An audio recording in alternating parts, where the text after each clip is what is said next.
Hi everybody, thanks for coming out on a glorious Saturday, literally and figuratively.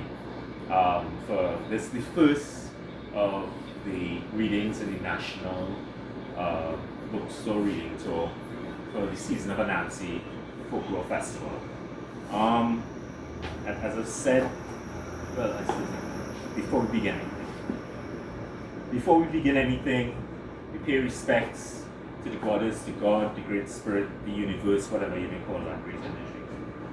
Before we begin anything, we pay respects to the sun, earth, water, wind, sea, and sky, the kingdom of animals, the kingdom of plants.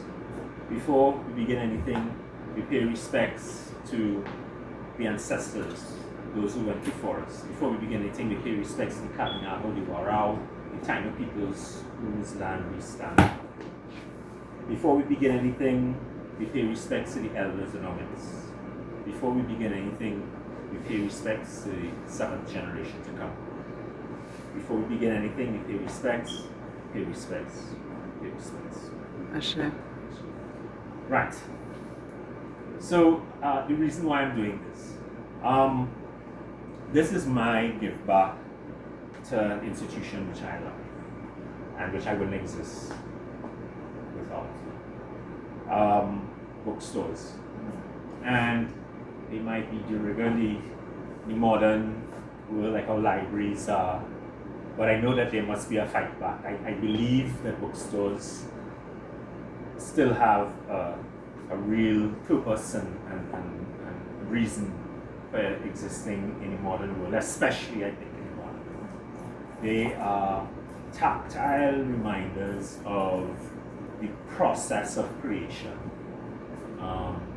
which is not something that you get from the screen. You know, the screen kind of creates this illusion of immediacy and of ease.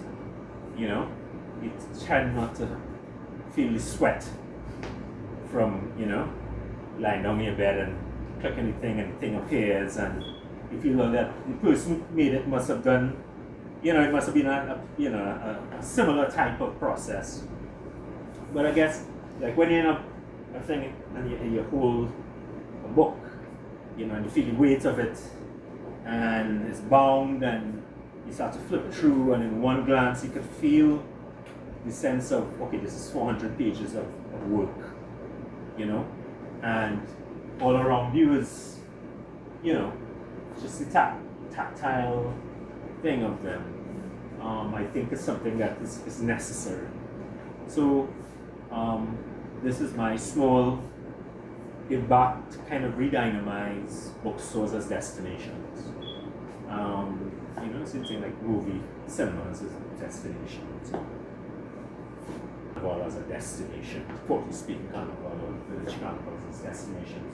All these things are necessary, urgent and necessary in a world where, especially young, are losing a sense of the sacred and of space and of process and of the weight of things and the weight of consequence and the weight of those things. So here's to the weight of things. So this is why I'm doing what I'm doing. And so it's going all over the country, and bookstores large and small. Especially a commitment to the small niche bookstores, those people who are obviously doing it out of a love of books and a love of giving people the opportunity to meet books and to give the opportunity of sharing it with people. Those people need a lot of our love and those things, so that I'm committed to that. The reason why I'm starting here is because of friendship, also loyalty, also a lot of different things like that. Mr. Kazan, Mr. Terry Sr., and my father were really, really good friends. Both now deceased. They passed pretty close to one another. And towards the end of their lives, they were lining a lot. Dad would be down at Metropolitan in Frederick Street, and Colesworth Mall, the previous venue. And they would be lining plenty and stuff, you know, and talking and buying books and bringing in books and they sharing and they're talking about the old times and all kinds of different things, politics or whatever the kind of craziness they would talk about. So yeah, and then myself and Brett have struck a friendship throughout that period as well. And I know Brett is somebody who's committed to books and, you know, the integrity of the process of authorship and acquiring books and getting them to people and all those other kinds of things, and doing so in a way with integrity, you know, maintaining capitalism with integrity, you know. So for all those reasons I said, like, you know, this would be my first port of call, because this book actually, first book, was dedicated to my father, the first storyteller in my life. And because of his friendship with Terry, Mr. Castle, Senior, you know, this feels, you know, right that I be here doing this. Okay, so the New Adventures of Anansi, Anansi and the 10 Dragons, Anansi and the Book of Night, Anansi in the Land of Monsters, and other stories. So the trilogy is now complete, even though it's a 7-part series featuring the adventures of Anansi's grandmother as a young spider, also called Anansi. Her name is actually Inshiri. His name is, in the received folklore, is Kwaku, and this is his grandmother. And they're part of a larger cycle of books, of 21 books, because I'm crazy. You know, the next 7 after this 7 will be about Anansi's father, her son, and then the final 7 will be about Anansi himself. Yes, it's a huge, kind of epic. Yeah. And because I'm crazy, some of my, you know, I kind of told myself I'm going to create this festival called the Season of Anansi, and it's going to have all these working parts. I do readings in schools already, so I said, okay, I'm going to do the National Bookstore reading tour, and then I'm also, I sense that there's a moment happening in terms of the storytelling of ethnic peoples, especially Black storytelling and narrative storytelling and representation, if you want to call it that, with icon making, symbol making, narrative making. And at the forefront of it is Afrofuturism. And the part of Afrofuturism, the center of it that I understand is the reclamation by Black and brown peoples of their infinity, which for the last 500 years has been tried to be stamped out through extraordinary violence, genocidal violence, and all kinds of extremely complex and complicated and sophisticated systems of violence, of thought and being, of sacred and secular, system and personal. We are, man is a symbolic animal. That's what makes us different from the other animals. The other animals receive stimuli as phenomena. We sieve through that phenomena through a network of symbols, through symbols. So a thing is not just the thing, it is, you know, a blue thing that is furry, that is this and that and that, and all these other meanings, and it is like, and it is like, and it is like. That's us, right? We are the postponers. You know, like, so we constantly postpone meaning by creating all these other things onto it, you know, keeping all this stuff into phenomena, you know, or I should probably say extracting You know, all of these things. So does it make the phenomena heavier or lighter? It's a good philosophical question. Right. And so that's what makes us human. I also know as an anthropologist, in my own research and that kind of stuff, that there are 7 stories that mankind tells, right? So I know that Joseph Campbell uncovers one in the hero's myth. Carl Jung and Bly kind of stumble upon probably 2 others and stuff. I say that there's 7, and they are biological necessities of the animal, the human animal. Mankind, wherever they are, once it's a healthy community, they tell these stories to themselves. They create them, the exact same structure, the exact same, everyone, the exact same way. Therefore, withholding the means by which people do stories is apocalyptic violence on that human being and that community. To restrain them from the ability to tell, to speak and say and dream those things for themselves is catastrophic. And that's what has been done to especially African peoples for the last 500 years. And no one, because we have not mapped that part of culture as yet, and I'm now kind of mapping, and this is the archaeology of what exists and stuff. So we get to map what the ramifications of that has been, but we can postulate as to what has happened to the tribe.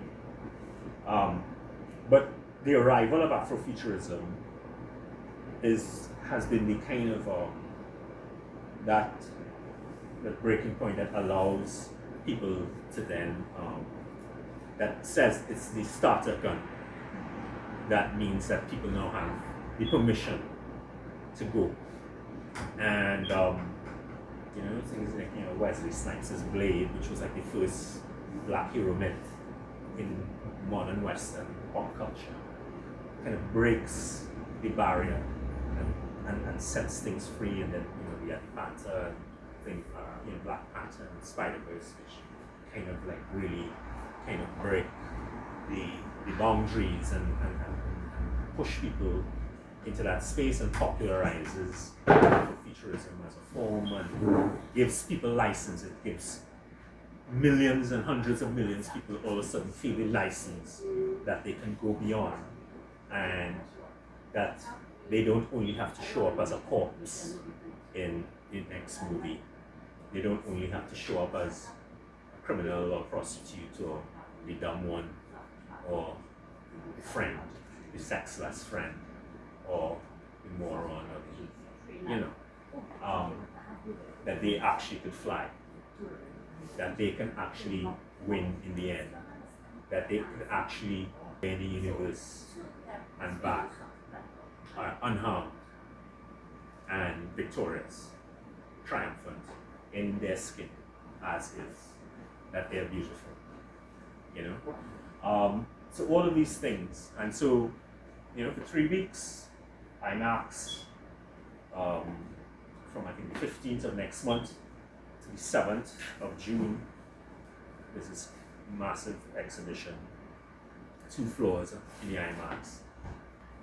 Multimedia, new tech, Oculus headsets, the full works and that kind of stuff.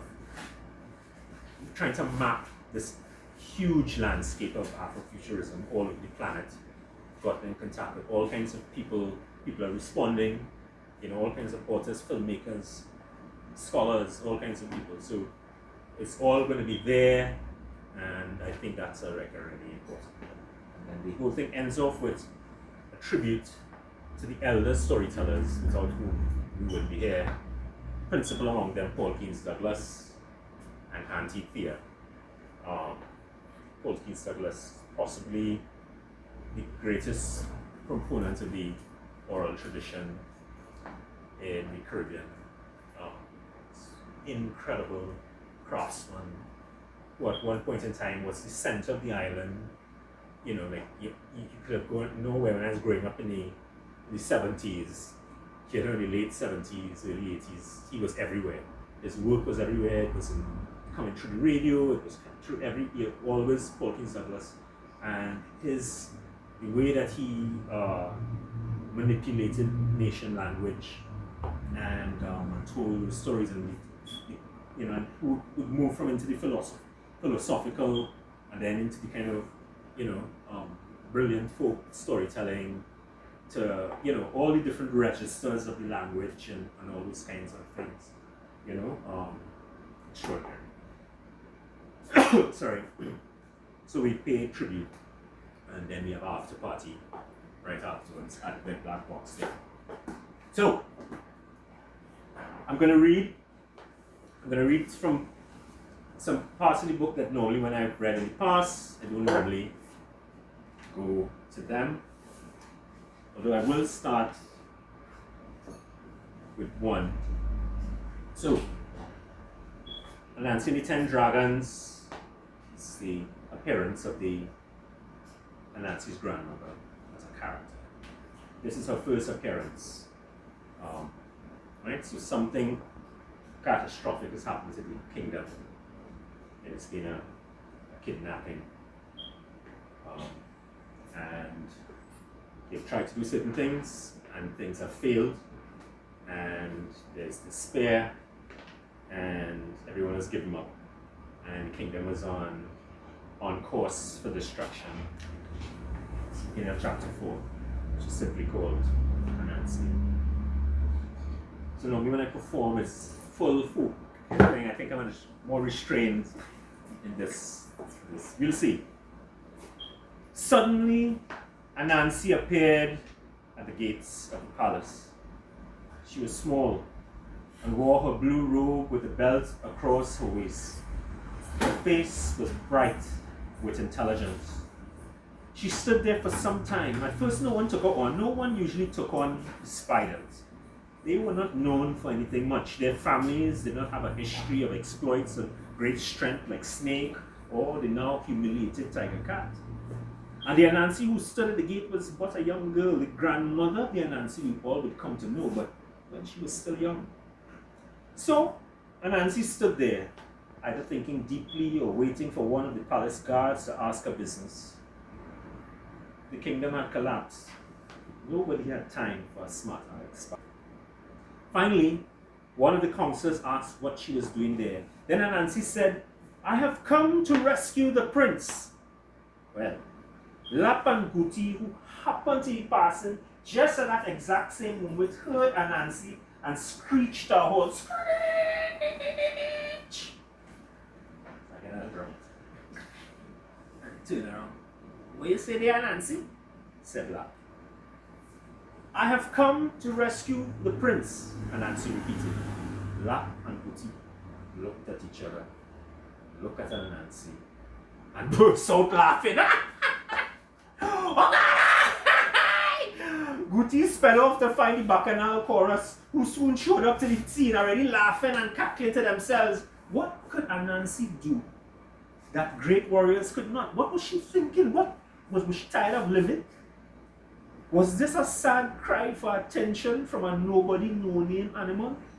Why was she providing comic relief so early in the morning? When they arrived at full strength, the chorus chimed in with some choice words for Anansi. "Go home, girl! Anansi, you're going to embarrass me in front of the dragons." Wait now. Check how she maga and say she going and fight dragons now. Right out, Anansi! Wait. That is the outfit she going to represent me in? Big man, animal, fair, girl. What you going to do? Well, Anansi always frontish, Eh? Always pushing herself up in big animal business. Go back to your web, girl. And they said many other things. Some on principle in a family book. I mean, they really, really laugh. By this time, of course, Lap and Guti were rolling on the ground, pounding it, their feet up in the air, tears in their eyes. And Anansi walked past them and was presented to the king by Dare. Anansi stood in front of the empty throne and the massive salmon tree. Behind her, the grand ballroom was filling up with more sniggering, baffled, and curious animals. Some who came laughing soon became somber, for in front the pretender Anansi, right next to the throne was something deathly serious. Time and sand was running down in the hourglass. There was speaking to the empty throne. A deep sigh emerged from the tree behind the throne and filled the room. Many animals waited expectantly, expecting to hear the king's voice raised in rage, berating Anansi for wasting his and the kingdom's time, swatting her away for her impudence, or even laughing at her himself, joining in the peacock. The absurdity of Anansi taking his mind off his missing son for a brief moment. But the king was desperate, so out of options, so at his wit's end, that he said yes. Yes to Anansi going on the perilous mission. Resignation deep in his voice. The animals were shocked. He was really going through with it. She was really going through with it. They got up, shook Anansi's hand.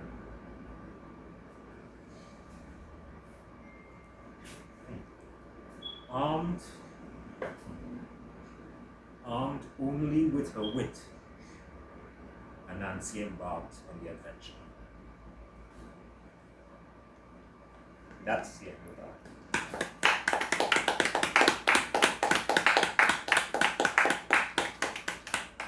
That's very emotional. I'm a very emotional guy, right? He knows that. That's coming soon. So like a simple, like armed only with her wit. I don't know if it means anything. I don't know if you feel the charge when those words are said, but for me that it means a lot. Because a lot of times that's all that we've had. And it has been more than enough. Mm-hmm. Chapter 9. So I should say like the lion is trapped in a tree, in a salmon tree that stands behind his throne. He's disappeared and he's become one with this tree. Nobody knows how it happened or whatever, so he himself cannot do anything. He and the tree are one. So the throne is empty, but you can talk to him in this massive salmon tree. And his son, as you heard, has been kidnapped, and Anansi is gone. So this is Anansi encountering one of the dragons. Anansi climbed out from below massive dasheen reeds, descended into the dense jungle, and explored. She wandered through the familiar but strange forest, her every sense brimming alert for any sign of a dragon. But none came. She descended deeper into the green. No sound, no dragon. It was almost as if, apart from the green, there was nothing else there. Anansi stopped. How could she find a dragon in a massive forest if it did not want to be found? She thought, then came out of her crouch, stood up straight, raised her head to the canopy, and closed her eyes. The forest was silent. Not even a wind disturbed a leaf. No animal sounded. Animal leaned forward into the silence, as if she was entering into the forest's womb. And then she heard it. Imperceptible at first, as quiet as an earthworm turning in the soil. Anansi leaned in more, turning into that quiet thunder. Then, eyes closed, she began to move towards the source of the sound. The sound grew into a song. It was music, but unlike anything she'd ever heard before. It was as if the forest was singing itself. The music, what was the instrument? Was it a drum, or voice, bird song, or water? Was it made of stone or stars? Was she hearing it with her ears or her skin? What was it? It was new, but it was always there, magnetic. ancient, older than the animals themselves, sweet like nectar. Anansi followed the music and she felt its presence in front of her like a waterfall. She paused in front of its hugeness and stepped into it. But instead it seemed to pass into her until every atom of her was humming its song. The music held her there for a time she could not measure. And then Anansi passed out of that sweetest spot of the world and into what seemed to be the silence at the beginning of time, the loudest silence of her life. Then, suddenly, her eyes opened and she was aware of the forest again. She had been following the music for she did not know how long. She had ignored the road mapped by the forest floor. Now she was here, on the ground on which she stood, with the music retreating deep inside of her, becoming like a distant, guiding, tuning fork heart. She wandered into a tree line, disappearing into the darkness. She turned and a gigantic iguana eye opened like a searchlight behind her at the end of a tunnel of trees. The eye was as tall as the tallest tree. The massive dragon eye looked down at her, blinking silently, but Anansi did not see it. The dragon cleared its throat. This definitely got Anansi's attention. She spun. The dragon proceeded to speak. As it spoke, each line, its massive dragon-like iguana eyes continued to blink. The dragon's voice was high-pitched, strange, female, strained. The fourth riddle. I stare at you. You stare at me. I have 3 eyes, yet cannot see. Each time I blink, I give commands. Do as you're told, with feet and hands. What am I?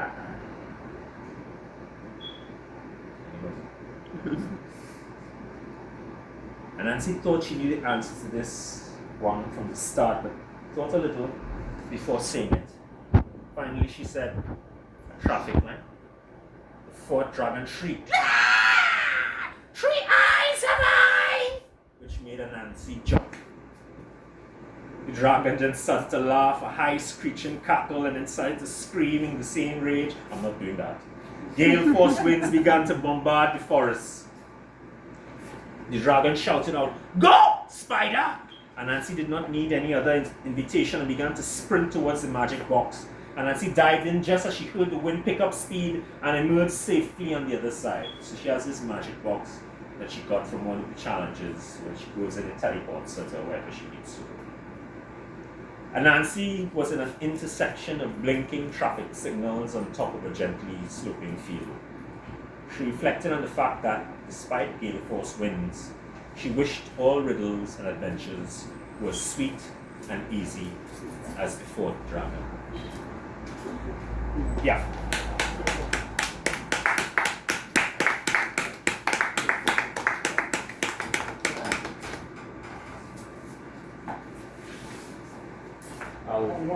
I'm morning.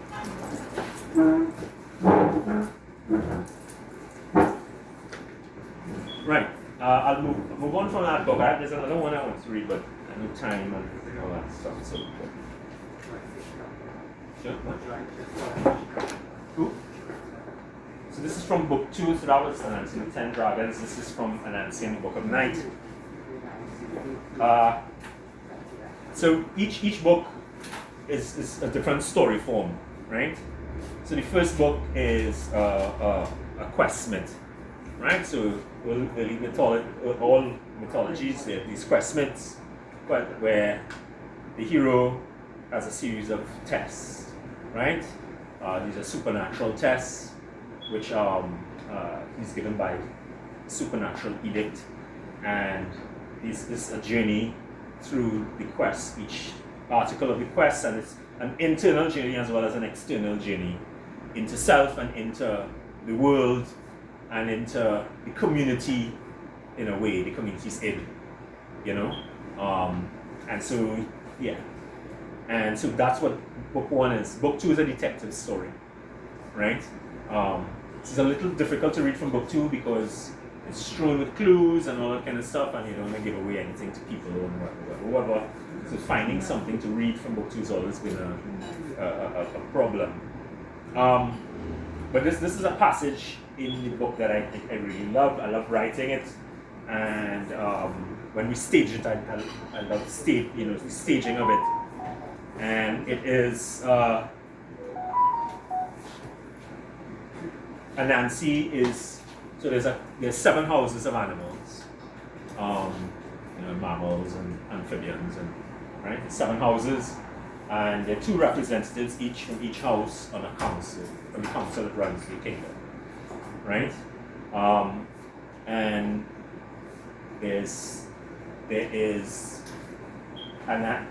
that is. The book begins with a disappearance, and because Anansi's now kind of successful, they call her in, and she discovers something really diabolical, and which might point to there being traitors in the kingdom and possibly on the council. So she and the king, the father, who is now father-in-law, kind of conspire to figure out how do we see who can we trust? And this is the scenario that they kind of create. So Nancy comes in, but not everything might not be as it seemed, right? We don't know who's playing who here. It might even be like Anansi and the king themselves might be, we don't know what's going on. We don't know who knows what, and so everything is loaded. At morning light, Rubadiri came to Anansi's house to tell her she was summoned to the meeting of the Council of Elders. Lion was moving fast. Anansi entered the shaded grove with the Council of Elders, all sitting in their bark chairs.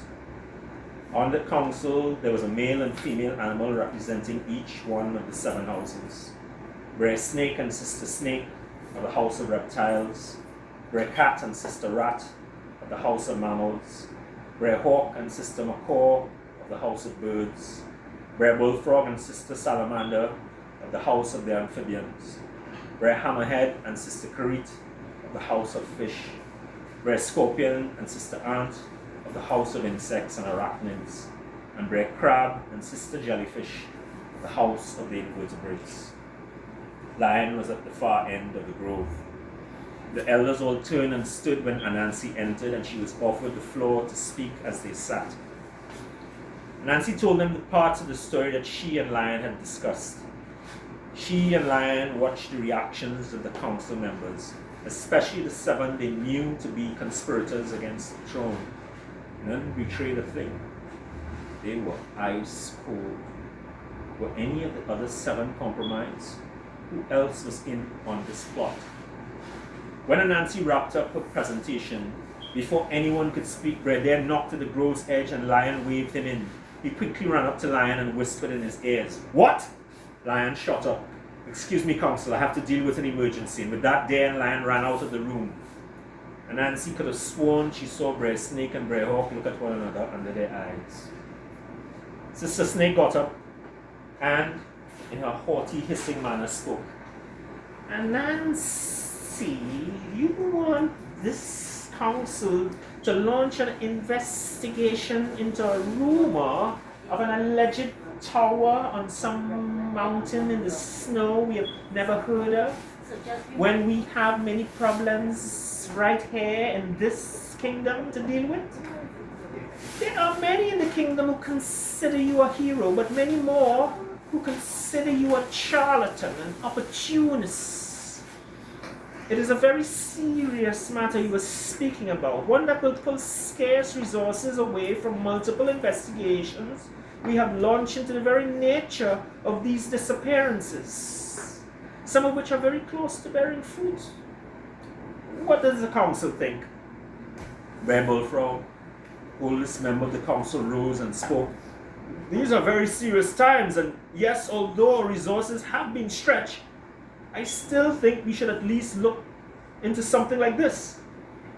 Red Scorpion chimed in, but Bullfrog, should we spare resources for every single rumor that comes through this door?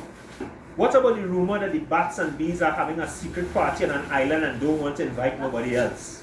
Should we launch an expedition to find the party island? Right, so the bats and bees, the king bat has disappeared. That began the investigations, but all the bats and bees are disappearing at rates. Like they're just disappearing into thin air.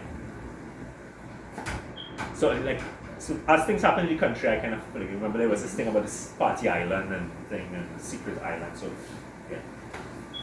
Sister Karit was always cautious and meticulous, adding in her delicate voice, we also have to think of safety. Although right now it is only bees and bats who have been disappearing, who is to say if we launch a search party in an unexplored region that the whole search party themselves may not just also disappear, leaving the kingdom more defenseless? Rather than go out and look for trouble, I think we should guard ourselves against the trouble right here. Sister Snake chimed in, I agree. Hawk, who had been listening attentively to all sides, finally cleared his throat and spoke. I actually agree with Anansi. The other members went silent and looked at Hawk. Nancy turned and looked at Hawk too. Hawk looked straight at Anansi in the eyes. I think Anansi's story may just be true. Who's to say? Probably they may be atop, somewhere on a hill, far away, where the animals are being kidnapped. I think we must take this allegation very seriously. So seriously that I, Hawk, volunteered to lead the mission myself. He was staring straight at Anansi. Some of the council members rose up. Jellyfish said, surely you would not risk your life like that, Hawk. Hawk replied calmly, still looking at Anansi. Something like this demands a strong team. I would ask Tiger Cat and some of the young bulls to accompany me on a mission like this. Hawk did not stop looking at Anansi straight in her eyes. Bullfrog got up. No, that's a valiant suggestion, Brayhawk. I would second such a mission. Some members clapped. Karit rejoined, it is much too risky to send out so many of our champions in regions we are not familiar with, and it leaves us too vulnerable. Let us vote now by secret ballots to determine whether we shall entertain Anansi's request. Voting bowl was passed around the table. When it came back to Sister Snake to count, there were 7 red, 7 green leaves in the bowl. It was a tie. Without Lion to break the deadlock, it was good as no. Sister Snake said, Council has spoken. We will do nothing on your request. Thank you, Anansi. We now move on to our next matter.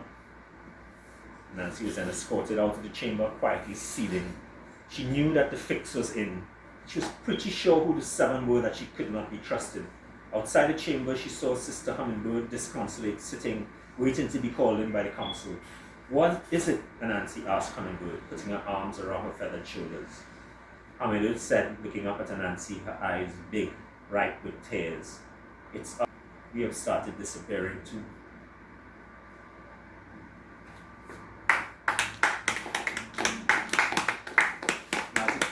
As you can tell from that, Cesar, Hawk is in on, it's like, and he called is all the entire crew is like, it's like you call Al Capone to find where all the alcohol are. It's like, I will call Lucky Jordan, Squiggles, it's like Bugsy Malone, and we will pull a crew. We're gonna pull a crew, and we will see about this. This is something serious. You're saying that people run in alcohol? You can't allow that. It's like, so we will pull a sword and we will see about it, right? So, good. Well, it's settled, right? You know, we'll get back to it. Right, so yeah. So the villain of the stories, well, one of the villains of the stories is Tiger Cat, who, I mean, kind of, like it sees it, you know, the Trump-like character, you know, but, anyway. So, this is Tiger Cat remembering incident that nobody else knows about.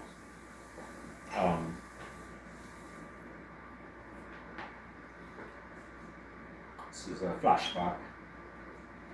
As Anansi stretched in the distance, Tiger Cat could not help himself but remember the day of his humiliation by the dragons. As much as he tried to stop himself, he kept playing the memory over and over in his brain. He had left the screams of his fans behind. Lap and Booty and the crew had organized a brilliant ticker-tape parade to send him off. His armor was on point.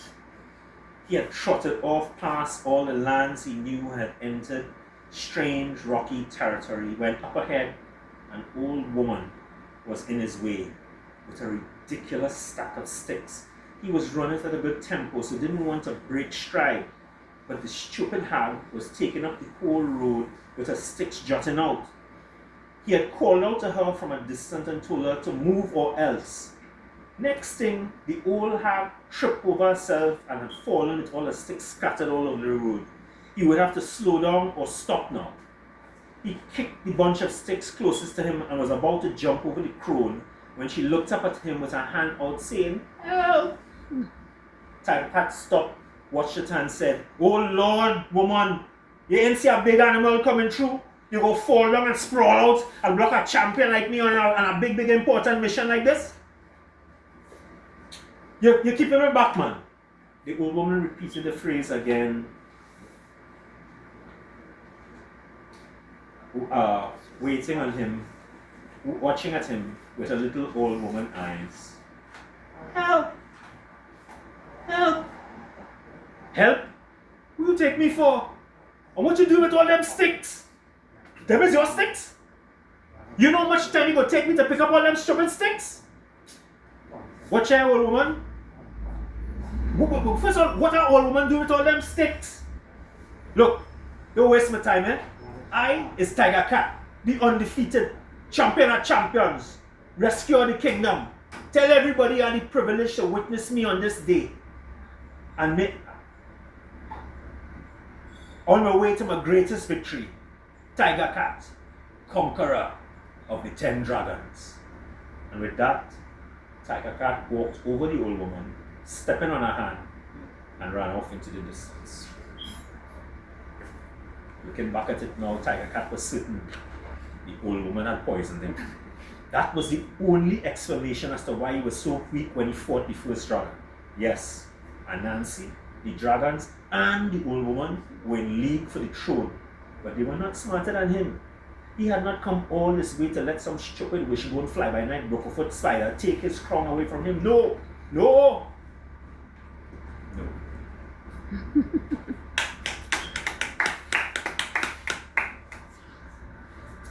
Yeah, as I said, it's kind of hard to figure out how to read from this book. And yeah.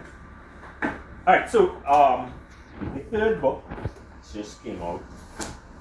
Questman. Second one is a detective story, and Anansi in the Land of Monsters and Other Stories is a girl in the other world type of story. So these are Alice in Wonderland, Wizard of Oz, Peter Pan, Lion, the Witch, and the Wardrobe, or the myth of Persephone being kidnapped by Hades and carried to the underworld. These are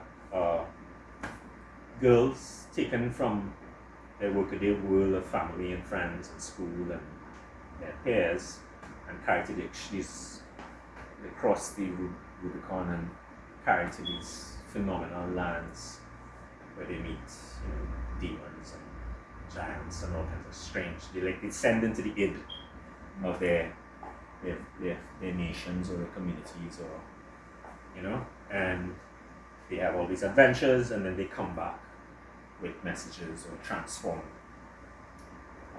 So this is a girl in the other world type of story. It just happens to be a black or brown girl. Even though she's a spider, she's a black or brown girl. I wanted to write a book, a girl in the other world story for, black or brown girls. So the story is told in flashback. So we go back to Anansi's childhood, her teenagehood, and then her young adulthood. So we actually see things that were referred to in the past. We actually see the backstory of what has happened, or we get another take of things. So we leading up to the kind of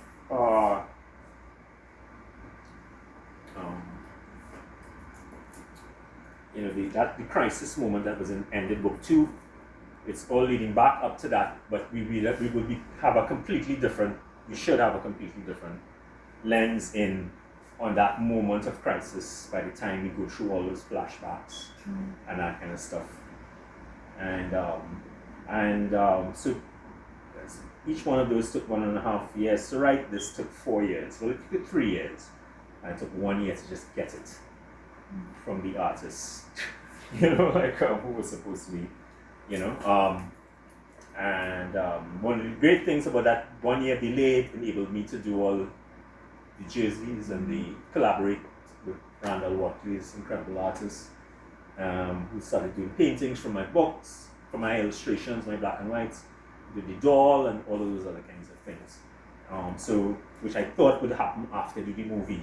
It's like the movie and stuff, but things are growing as they're growing. So they're plays, they're novels, and now there's a whole set of which.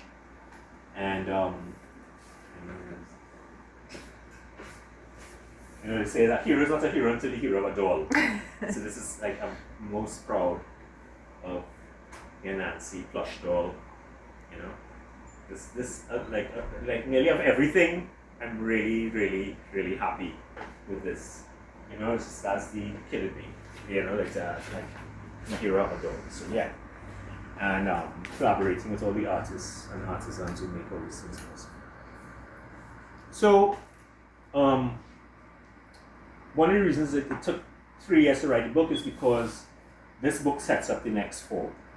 And things start to, the landscape gets really expansive. The kingdom of animals, the world of that world gets really huge. And I had to set things up for the next 4 books. I had to put in Easter eggs and clues and all kinds of introduced characters and all those kind of things. So it meant that I had to know what happens in detail in those other 4 books. So all of those next 4 books are almost all 1/3 written now, because I had to do that first to see all right, that's what's going to happen. So I need to, that has to be here. I need to set that up here and those kinds of things. You can get a sense of that in this chapter. Chapter 7, the wedding. Right, so this is kind of Joseph begat, so begat Esther, begat, it's a kind of like that. The wedding. It was a big day, and animals were streaming in from all parts of the kingdom. Anansi had told the prince she wanted to elope only half-kiddingly, but he had insisted, laughing, that he and she had a duty to the traditions. It was a marriage of houses as well, and that meant a lot to the kingdom and the unity of animals. From inside the nest where she was being prepared by the chickens, ground doves, her grandmother and sister, Anansi could overhear the news coming in of the thousands of animals pouring into Wide Valley, where the wedding would be held. The elephants are arriving. The walrus contingent is huge. The dodos are looking very smart in their formal wear, as do the platypi. Anansi began to get nervous. This was all too much. What had she gotten herself into? She knew she loved the prince, But now she was very aware that she was also marrying the throne, one step removed. It was a bit much. It was as if the prince read her mind, because just then, one of his best friends, a young lion called Absolve, poked his head through the curtain, receiving mad stares from all the female animals inside, saying, "Sorry, Olia, sorry. Excuse me. In Shiri, Menelik said to tell you not to worry. Stay calm. Don't run away. And remember the 10th dragon." And Anansi smiled. "Tell him thank you, and I love him." And with that, Absol gave a sheepish grin, waved to the rest of the still frowning lady animals, pulled his head out of the tent, fluttering about the nest. And Nancy smiled inside and outside. The 10th dragon. It was how they met. The 10th dragon was her inner dragon, formed by her harmonizing her 7 energy centers in her body, the same way she was shown that the 7 houses of animals needed to be harmonized. Her stepping into rhythm and melody where the universe had struck the right chord. And that key unlocked the cage the prince was in. He stepped out, the eyes made 4, the rest, as they say, was history. Probably this wedding was part of that greater plan, she thought. Probably the bringing together of all 7 houses for this occasion of a unity was part of the healing and communion that needed to happen.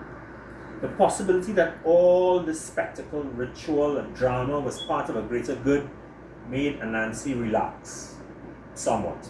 "Hold still," said Miss Chicken, who was her old neighbor back in the day and who was now fussing and sewing the last gather to the wedding dress onto her.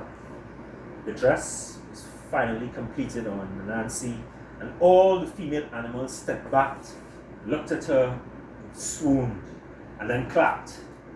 Anansi smiled back, but would have much rather just worn her normal blue tunic, to be honest. Someone took a picture, and dutifully, with deep breaths, everyone turned and looked at the door. It was time.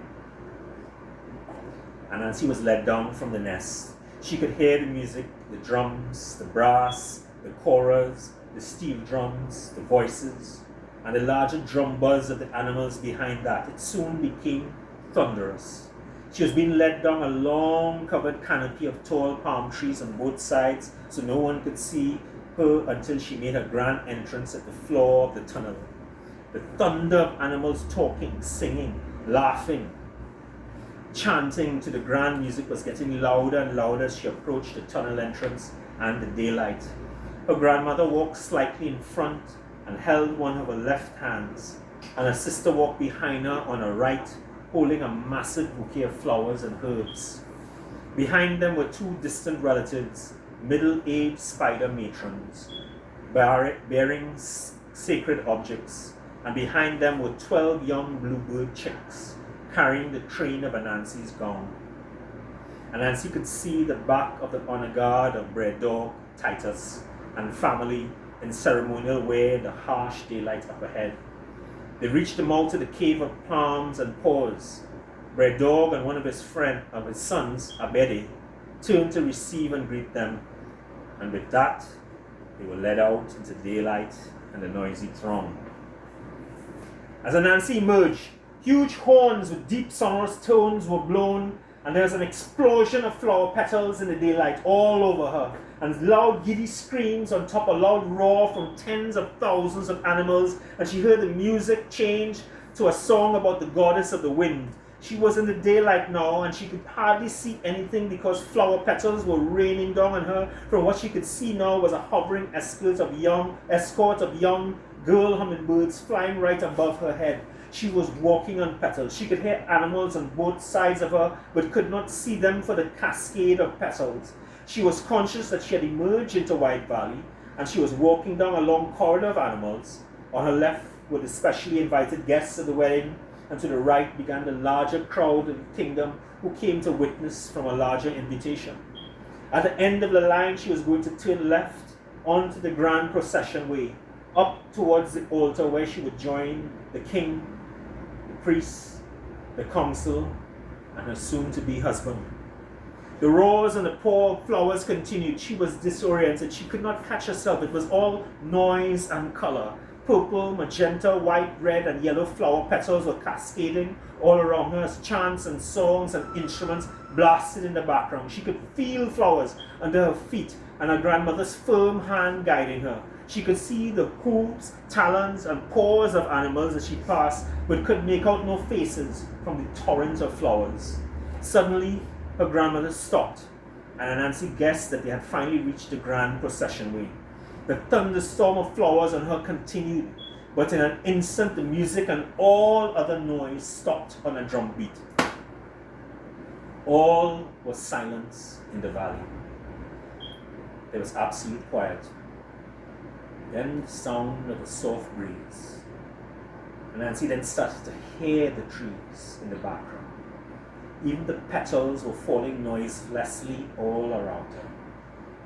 Then Anansi heard the lone voice of a wren start to sing a popular praise song to the kingdom. The wren's pure, young, beautiful voice was joined in harmony by a thrush, then by a sparrow. The trio continued for one heavenly verse. Then the whole valley of animals joined in, and it was then that their small party moved off and turned into the processional corridor. As they righted themselves, the hummingbirds started to fly ahead of Anansi to drop the petals in front of her, and she could see now, but nothing prepared her for what she saw. The entire wide valley was covered in animals, every square inch, on top of every mountain and crest, in every crevice, all the way down to the valley floor. She turned and looked behind her, and with shock, realized that animals stood in ordered crowds for what seemed like miles behind her on the rolling plain. Then she turned and looked at the invited guests arrayed on both sides, and finally took in the pomp and spectacle of the royal wedding that was seemingly happening to her. It was a field of animals for miles. Massive colored flags and umbrellas of all types blossomed all over the field, over the heads of animals, red, blue, purple, gold umbrellas, and in all color combinations with gold tassels and trim. On platforms at all cardinal points in the crowd and raised podiums were the musicians, led by the drummers with 10 different types of drums, played with sticks, hammers, paws, and wing. To one side of them was a rhythm section of animals beating irons of all types and steel drums. To the other side were the horns, string instruments, and voices. The singers and dancers on the stage wore small bells on their feet as they danced. The male singers all had fans in their paws. The music was all coordinated and unison. In the invited section were all the representatives of the old families, with all their family adinkra seals on their majestic uniforms worn for the occasion. Each seal heralded the virtue of that house: Nosoroma, guardianship; Haiwan Hai, imperishability and endurance; Aseyo Doro, divinity of Mother Earth; Yai Nyame, supremacy of God. The seniors of the houses all had ceremonial staffs, sacred objects, ceremonial weapons in their paws or at their sides, all symbolic. The kingdom had never been to war. They had no standing army. Everyone was smiling, singing, talking good-naturedly. It really seemed an intimation of how the kingdom could be. Anansi did not want to look up front at the altar. She was not ready to deal with the sight of her future. Instead, she concentrated on observing and waving to the animals right around her as she walked past on the carpet of petals. She told herself she wanted to remember the moment, and the best way to do that was to be present, enjoy the sight of the assembled kingdom of animals, rather than be caught up in her head asking herself what she had gotten herself into. So she concentrated and observed. She surrendered herself to the kingdom of animals. She could see the sheep called flock. She saw the horses, Agamemnon, Ronta, and Proxene. She saw the hawks, Luminous, Glint, and Impale. She saw the tigers, Upas, Crisis, Ragad, and Repart. There were the frogs, Yearn, Regard, and Tet. She made out Beris, the ant, Fortify, the cornbird, and a distant cousin of hers called Climb. She saw the vulture, Seven, and the turtle called, strangely enough, Horse. She saw the snakes, Eminence, Throttle, and Sylph. Next to them were the scorpions, Neurism and Pertrus. She saw the bulls, Aggression and Transgress, next to their friend, Ku, the crocodile.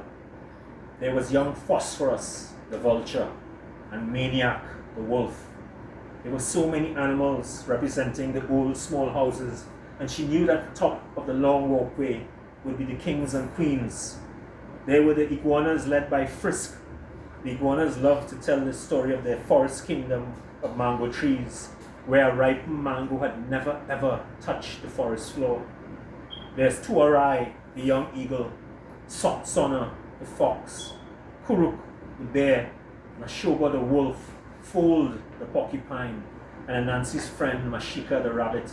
On and on, rows of animals in their ceremonial wear, smiling, bowing, the dolphin, Zalahelm, the ibex, Akchak, the cheetah, Kohana, Yiska, the crow, the goat, Ahiga, the Kiskides, Yafet, Hilaku, the butterfly, Seltala, the shark, Ziad, the flea, Kaga, the squirrel who always loved to write, the kingfish, Ojima, Amantaga, the octopus, Takauda, the tapir, the toucan, Mablevi, Atuapem, the pig, Witwaya, the kangaroo, Uba, the wealthy camel, Mescarim, the sloth, the ibis, Jazara, Nehanda, the swan, the duck, Okoto, Najo, a young bull, and Tamrat, the peacock, who curtsied daintily.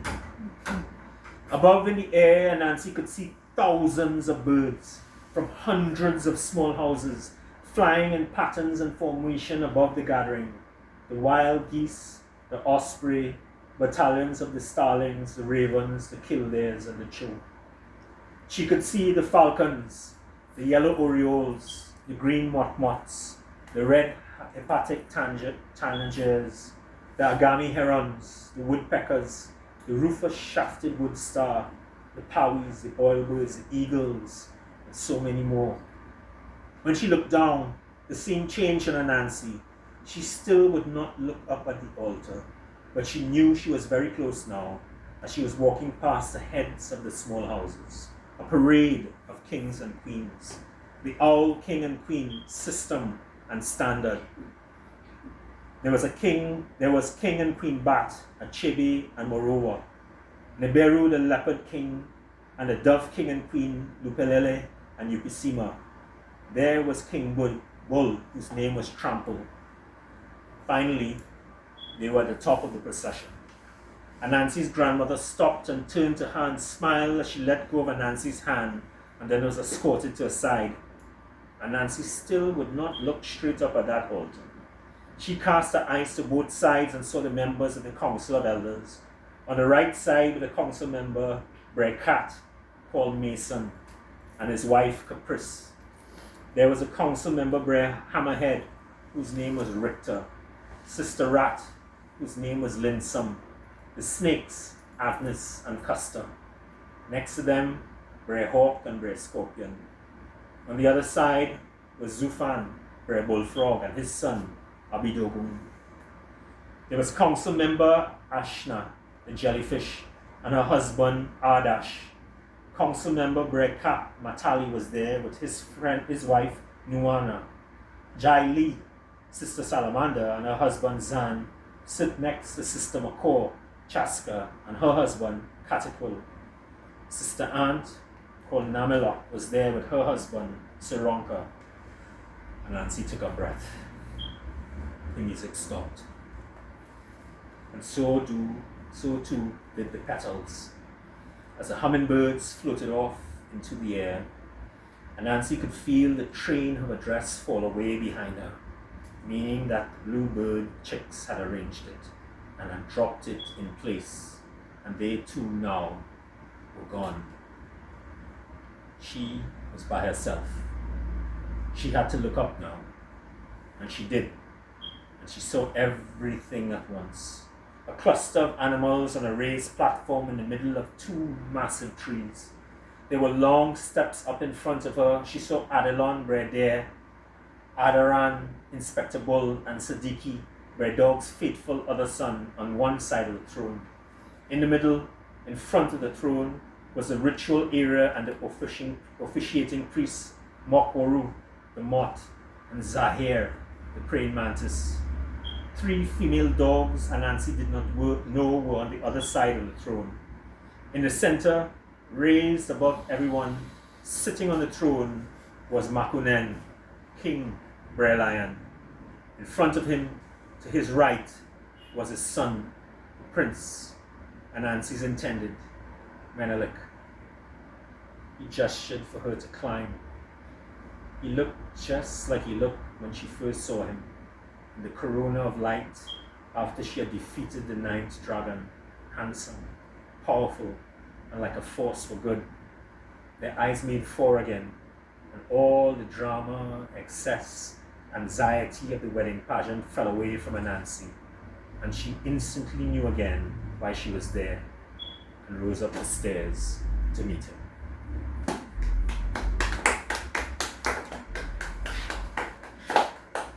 That's it. Yes, whatever, or anything, Are you cool with that? You're good there? Yeah? Yeah. Really some beautiful names that you chose. Yeah. Well, I mean, I kind of know I know what the characters are going to do, right? So I mean, in myth and folklore, name is destiny, right? Well, name is destiny in all the old people's name is destiny, You're gonna get a name, right? So name is destiny. So so you could tell, right? So there's, if you read the books, you realize that a lot of the animals who on one side have European names and and that kind of stuff, and they also correspond to historical characters or whatever. You have like Custer and like that. Cecil and guys who correspond to villains of history or that kind of stuff, and their wives and their whatever. And then there are the other animals who are like the ethnic peoples of the world, and then all those, all names have meanings and stuff. So you're trying to find. We also have names, and they sound. You want, and then there's some mythological characters that I just love, and some of the great names, like Agamemnon from the Greek, which is one of the great names, So it's like, the horses, Agamemnon, Ronta, and Proxene. So after that it was, I love words, so the vulture called Savan, the snakes, Eminence, Troco, and Sylph, the scorpions, Neurism, and Petrus. All this, those like Phosphorus, the vulture. I just love that. So, that creating those things was the happiest moments of my life, as a storyteller, just creating, so there's a long pages and pages in a table of the characters and their names and the meanings of the names and the origins and where it comes from and whatever and what the person is going to do, what that animal is going to do, so it's all kind of slightly telegraphed, just a little bit, not much, but there are enough clues, and so, but it's the sound of the, Phosphorus, the vulture. I mean, I don't really I really enjoyed it. I really enjoyed that. Yeah. And then I looked at Stevie because, I'm not taking anything away or spoiling anything. But flying in patterns, the birds, the wild geese, the ospreys, battalions of starlings, the ravens, the kildares, and the chaw. That's from Walcott's poem, The Season of Phantasmal Peace. Very emotional. Possibly one of the greatest poems of all time. Question. Huh? Question. Yeah. Who read to you first? Who what? Who read to you first, the child? Your mother or your father? I don't know that. You see, they were both incredible storytellers. They were great. I mean, this is why I am like how I am. Like the lunch and dinner table was, their stories were more real than TV and film and all those kinds of things. So I mean, I grew up, you know, I mean, their adventures and they telling turn of the century, early 20th century, 1930s, Trinidad and Tobago come forward, you know, like and before even their memories of what their parents or grandparents had told them. So I mean, those stories and that landscape, I close my eyes, I can tell you what I can describe to you, having never seen it, like, you know. So that was, you know, yeah. I mean, you didn't see the influences, what I'm saying. Yeah. But then I mean, my influence. So. Yeah, but it's like it's Loveless and Paul Keynes and his, you know, Leroy and his Minch and all those voices, you know, like, you know, Wayne Brown and, you know, they're all those voices and that Sesame Street, you know, like, you know, like Genius, Jim Henson, and, you know, like just Genius, all those voices, and like so it's all those voices and so I mean, one thing is an intellectual exercise, you know, like thing, but then other than that, it's just every now and then I would just get like, you know, like you know, like scarce, you know, like an animal called scarce. Who's that going to be? Like, you know, that's just a nice name to give somebody. I mean, I grew up in Trinidad. You know, it's like everybody have these incredible nicknames and these incredible nicknames. You know, so like we had a guy who he was just always dirty looking and that kind of stuff in school, and they used to call him Filthy Grim, right? And he used to steal stuff, right? So because his last name was Pilgrim, right? So it's Filthy Grim, right? So he used to steal stuff. And the thing is, you never could tell when he steal. Like he'd be talking to you, and he's like, I know he's gonna steal my new pen, or I know he's gonna steal my book. And you're watching him like that and stuff, and he say, okay, well, I'll go on then. And he go on and it's like, wait, where's my book? And it's like, you don't know how, right? So there's a character in Marvel Comics, it's Cloak and Dagger, right? So Cloak has this massive cloak and he's disappeared people and stuff. So Filthy Grim also is called Cloak, right? Because he just had to kind of wave his hand over stuff. And he was just like, woof, like, you know, and it's like, but I'm watching it, it's like, you know, it's like, all right, well, I'll go on, man. Okay, cool. Wait, you know, when we're close, you know, like, you know, kind of thing.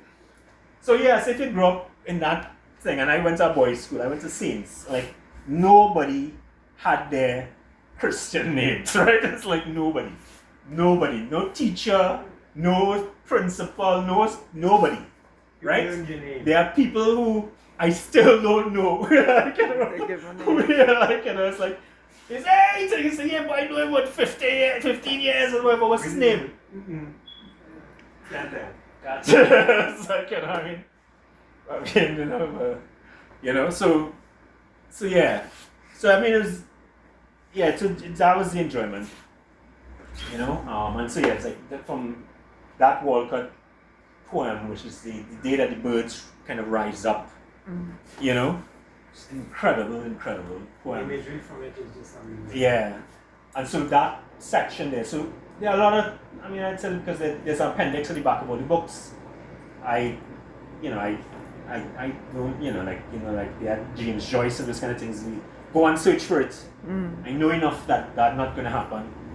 You know, it's like at least you can do thing and let that kind of send you in other directions. So some of the places that inspired me, or you know, yeah, you know, so all of those references you can find the references to every single name there. I kind of say, where the reference is, and I mean, wherever that leads you, it leads you, you know. But yeah. Anybody else? I want to ask. Brett? Just wanted to know how you got the incentive to start the book. I think earlier I said that I'd gotten called by Miss Manning, PM's wife. She has an NGO, Self-Esteem Foundation, and there was a grant by Atlantic LNG called Small Wonders, and she wanted to try. I think Manning wasn't prime minister at the time. But so she wanted to win the grants, and I wrote well and that kind of stuff, and I always had these great ideas and whatever. So, and she, we know one another around and stuff. So I wrote a television series, a folklore television series, and to do the research for that, because I thought that was missing, and I went to the library and archives and read everything that they had on folklore, every single story, whatever, archives, listened to every single thing, everything. And from that, I extracted some stories that I thought, okay, this, but more as the inspiration of those things. I started to understand. I thought as a student of folklore and mythology and storytelling, I knew, but when I did that exercise, I think that was my finish in school in terms of understanding how myth and folklore work. And then there was this, I realized that the Anansi stories, so there are thousands of Anansi stories in Ashanti land in Ghana. But just a couple dozen survive in the Caribbean. The first thing I realized was that, so we see like the violence of the plantation, to destroy and extract and remove, was responsible for all that loss. But on the other hand, what I started to understand was choice, agency.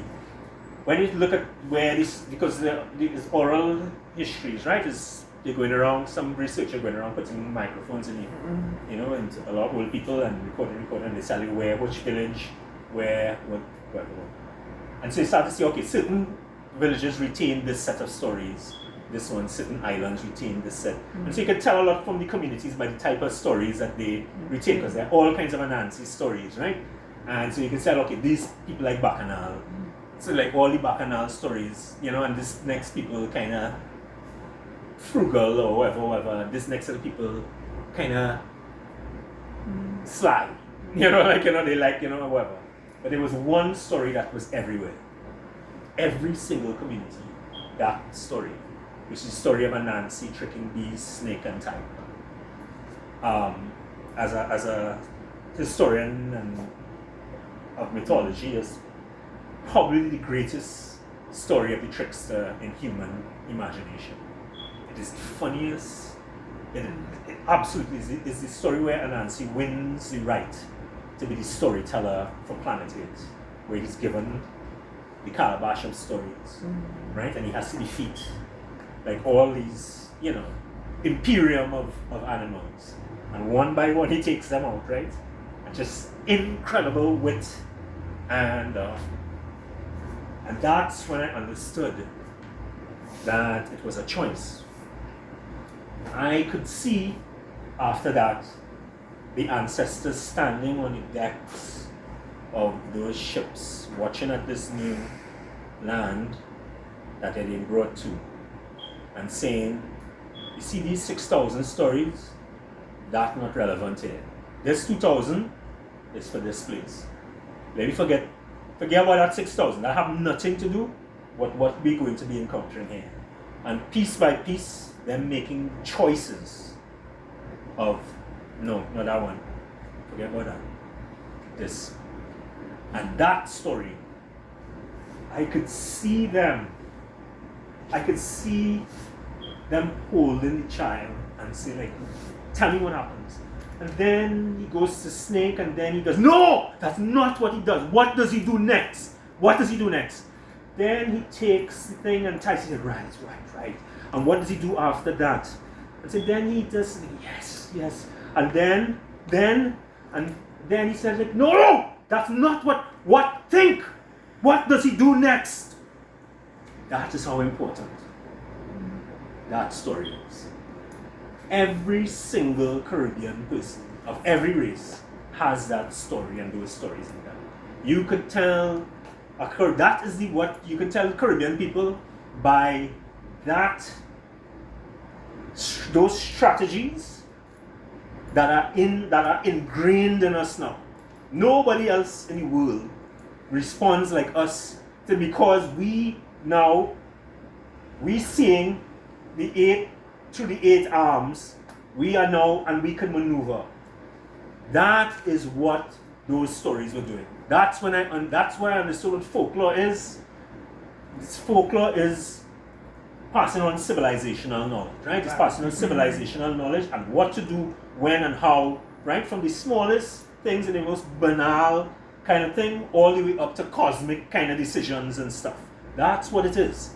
And that story has every register of strategy necessary to survive and succeed against overwhelming odds. Right? When you're outnumbered, when you're incredible. And nobody listening. Incredible. Outgunned, outmanned, and not just to survive, but to win. And to humiliate, the one who's to survive it and succeed. It's there. That's when I understood. Right? And so I chose that story. I said, this story, this is and of course people love this story and the way that we do it, and again it's folklore, so every storyteller has license to go, right? And the troupe, I have an excellent troupe of actors, so everybody contributed their wits and stuff to it and whatever. And we went, and it's very popular. But whilst I was writing that was the play, when I was writing this thing, I started to see this character in a blue tunic, a female Anansi. She's just in the back of my mind, standing up. She's just there standing, and I was like, who the hell is? Why am I seeing this? I already have the story of stories, Who's this? Is that Anansi girl or like a Anansi wife, mother? So you have to go into yourself and out of yourself to kind of why are you sending this to me? Who's this? And I realized, no, this is Anansi's grandmother. And I'm being called upon to tell her story as a young spider. And not only that, I'm being called upon to tell the story of Anansi's lineage, right? Through 3 generations. Her story, the story of her son, who's Anansi's father, and then to arrive at the one Anansi that we all know, but arrive at him differently. So, what is really kind of going on in this story is like, in a different kind of way, and what is that, his adventures, looking at them in a different way given this lineage. And and I knew that I know we have this, the incredible thing about Trinidad and Tobago is that there's 5 civilizations here contending and tussling, and it's incredible. It's unprecedented on planet Earth. It's why the carnival is so vital and so 300 Trinidad style carnivals plus 1 Venice carnival, 1 New Orleans carnival, 1 Brazil. Something in us, the contagion of our spirit and storytelling and festival sensibility and I knew I wanted to, all this folklore, all this mythology that we have, how do I bring in these other things? And the normal thing, everybody thinks the Papa Bon, the Supaya, the Hacha Bless, and all that kind of stuff. And I said, no. One, that's too easy and too easy and cheesy, like it's too, and people gonna get it wrong. Because it's like I need to go into them in the same way that I went into this, really. And I feel it once I have to get to them by a different route. But I didn't like that. And then all of a sudden I saw the words Anansi and the 10 Dragons just came, right? I knew who she was, and I was trying to figure out, and then I just heard in my head Anansi and the 10 Dragons. I said, alright, that's it. It just sounded right, And like everybody understands dragons and all kinds of stuff, but Trinidad has a particular relationship with dragons. So like every masked man and their brother, is dragons. Every king and queens, half the king and queens is dragons. But it's all kinds of different dragons from all different mythologies. So it's the Asian dragons and Latin American and Native American dragons and dragons from Africa and it's like all these different, they're meant finding, So I just felt right. And it also gave me an excuse because it's a visual medium, we were in film and then eventually theatre. I knew that I knew a lot of those guys, the artisans who create those costumes. It was an opportunity to bring those things on stage, which is also something I have a commitment to. Is to find the life of these other things. How can they survive in other spaces? Like expand their repertoire or whatnot.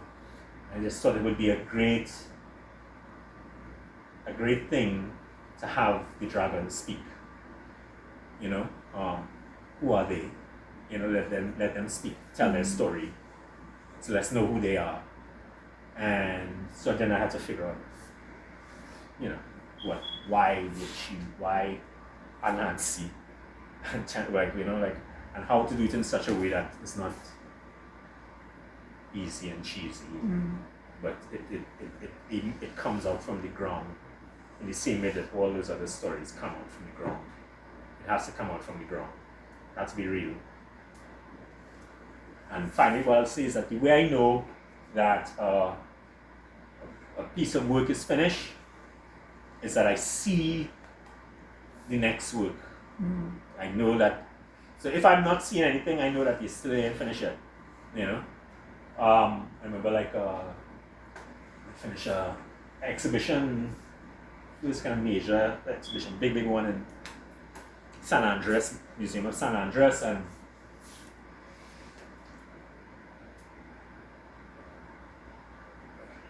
collapsed in a friend's room, in a house, in their apartment. And I just remember just letting go and falling on the bed. That big exhale and that kind of stuff. And as I did that, I saw this painting with thousands of young people entering this huge white building, like a temple, and that kind of stuff. Angels and peregrinads and all kinds of things, and cricketers and all kind of stuff on the parapets and all that kind of stuff and thing. And the words, build the temples for the youths them to enter. I was like, okay. That's the next. It took me 20 years, but that was the next exhibition. Again, finishing a juvie barn. I just put my last masquerade in her car to make sure it's safe. Then she closed the door back.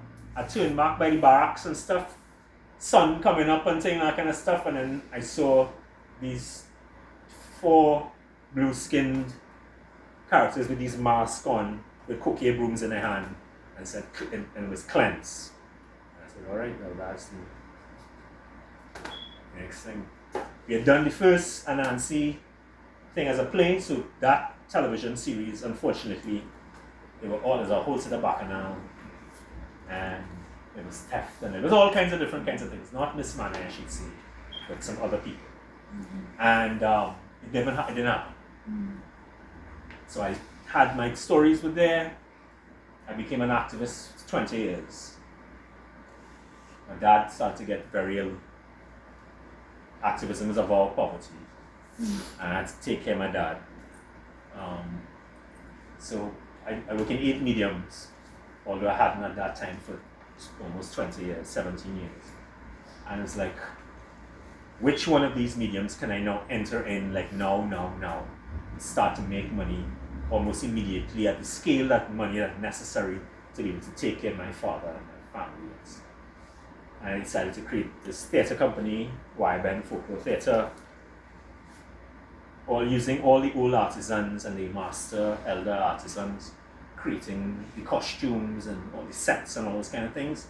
So they're taking them out of just being seasonal, festival-based artisans, and to show them, like, no, you could be creating all these other kinds of things, right? Just like how Roger Tutton used to take them in and say, you could do that, you could sculpt a gate for me, build a gate, build this door, build this furniture and that kind of stuff. Take that skill that you have in this thing, and so I'd love, that's what we should have been doing, and the whole place would be different, so I did that, but I wanted to I work with my peers, and so I integrated animation, so half the characters are animated, and the landscape is animated, and then they have all these incredible costumes and stuff, and we are in the service of folklore, ancestral, contemporary, futurist folklore. And all of those stories that had not been told, or were not told properly, I brought them to the stage. And they became, and so Anansi and the 10 Dragons put on. So it was competing, I don't want to say competing, but it was on the same stage with that other Anansi, right? Which I thought, but people kept asking for that for Anansi and the 10 Dragons. Like, schools would come twice, and they would come back, you're doing the Anansi with the dragons. I said, but didn't you see that like twice? Yeah, but so I started to realize there's something about this character, just her wit and her way that she, that just kind of was resonating. I just still not thought nothing of it. I just okay, I enjoyed it, and I just noted it, and so we had finished the first tour, and we had wrapped, and we were locking up and striking the stage. I'm sitting down as all the guys on stage, taking off lights and taking down set, and all of a sudden I see Anansi on the stage by herself, with caution tape all around her, and a silhouette on the ground, and the lights are going off, as they are really going off in the cinemas, as in the theatre, Little Carol. Click, click, thing, whatever. And in my head, I see her, and I see all the lights coming off, and then the lights go boof, and darkness. And the lights come back on, and then she's surrounded by bats with crowns. I was like, okay, I guess that's the next story. I guess that it's not a one-off story. I guess that it's a series. And now I have to find what the hell is that guy. Just see in my head, who are these bats? What did Anansi kill this person? What is what the hell? What is what is going on here? What? And that's it. And then put it on stage, and that's been my joy in life. That's is to be able to realize the thing, right? It's to see that the thing that is sent, because I'm not that bright to know I did not come up with it, right? It was sent, I saw it, and my job, like Michelangelo says, is that the statue of David existed in the marble.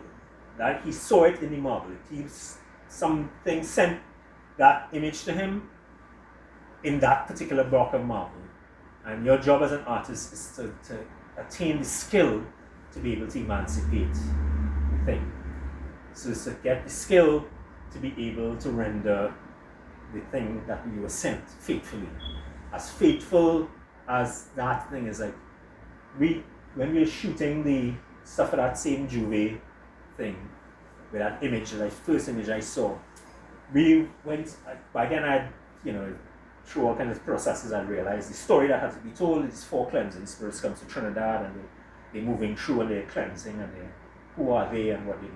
So we had shot in multiple locations, and then at the end, we had to like get out to the location. I realized that I had not shot that image that I'd seen, right? Because I could not figure out how to get them in that particular pose and to see it and we was just like wrapping up and people striking. I said like no. She said, "Come, you stay there." And like no, stay here. I think that's it. What thing?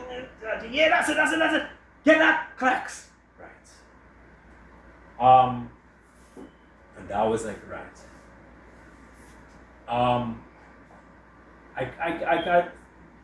There is no joy like that.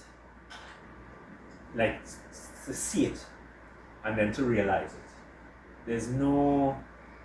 I don't know what you know. But I suppose basically like artists is male pregnancy envy, right? So it's, we can't get pregnant and we can't give birth. So this is our correlative, right? So like, you know, like to feel what a woman feels like. They say like a woman have penis envy. You know, like, and it's like men have pregnancy envy. And then our bloodletting, we have period envy. You know, like in a violence. But yeah, so yeah, there's nothing like that to be able to do that. I mean, I've been very fortunate in my life and bad mind and crazy and relentless to go after, like I do a lot of things. I've done a lot of work. I work in 8 mediums and I've realized a lot of this stuff. And to me, I never, that's on a particular tier. There's a whole tier of things that I've not been able to get to. It's just beyond the budget of what I can do in this landscape and what somebody like me with my network can do. You know, I do have them connects, you know, that some people have. But I've been very fortunate. I wish for us here in this country what I see in a number of other spaces where there are artists who are exhausted every single dream that they've ever had, and they're now on the other side of it. So they now like, well, I'll do that, you know, or I will just, you know. So they're filmmakers, the Scorseses or the whoever, who have all the first set of dreams and the big dreams and stuff, they've done it, all of those things. All, I mean, there are a whole set of other authors and they've done all. They've gotten the resources to exhaust and do all. And for the last 30-something years, they now just, you know, it would be nice to do a X because I've done what I was sent to do, you know. I wish for us that. I think that is not even Minchel, not even Leroy, not even, you know, the ones who have been very successful in the space have been able to clear that bar. We've not been able to facilitate our artists in a way that, you know, that they get it all out of their system and they come out on the other side and they're in that area of play, you know. I would like that for me, you know, and I wish it for a lot of others, because as an artist activist, I've buried literally thousands of artists, and that frustration is that thing of all those untold stories that people go in the ground with, you know. That is what is killing us. We have not gotten the benefit of our genius, you know, that we have turned our back on genius, you know, and are not even interested in facilitating them at least. And especially our masters, you know, like you're supposed to, your masters supposed to be, you know, I mean, I'm saying that, you know, like, you know, they say you get close to your heroes and you realize, oh God, boy, he's a real books hero. You know, it's like, you know, it's like, that is their prerogative, that's their human beings, and, you know, just let them do their thing in the same way that we could see our politicians. There are politicians who thief as much as they could, like, you know, they eat I wanted to teeth all these things, and I teeth everything I wanted to teeth. You know, it's like them are the ones who on the other side. Them in the area play. You know, like we have a whole set of all our avaricious kind of spirits and beings. We have those are the ones who we've given license to go after their appetites and whatever. And we fed the gangsters, and but we have not fed genius. You know, that's who's up. That's the reason they exist is to guide us. The reason all those that's what they're the ones that go on ahead. You know, and one of the reasons I am who I am is because I've apprenticed. That's how I learned. I work in 8 mediums, and every single one of those crafts, for whatever reason, probably because of the parents that I had, I knew that the way that I had to learn was to sit at the feet of master elders. So in every single one of those things. So I sought them out, and at a point in time when a lot of them were like really pained, and there were no young people around their space, and they mistrusted the young as they mistrusted everybody else. So there was a lot of violence in those encounters. And I just like, no, I'm here. You know, I'm here because I love you, and I love what you did. And I'm going to sit at your feet until they calm down, and eventually they help. You know, I mean, but it wasn't easy. And now I softened it for others to now walk into those spaces with them. You know, there were a lot of people who profited from the softness.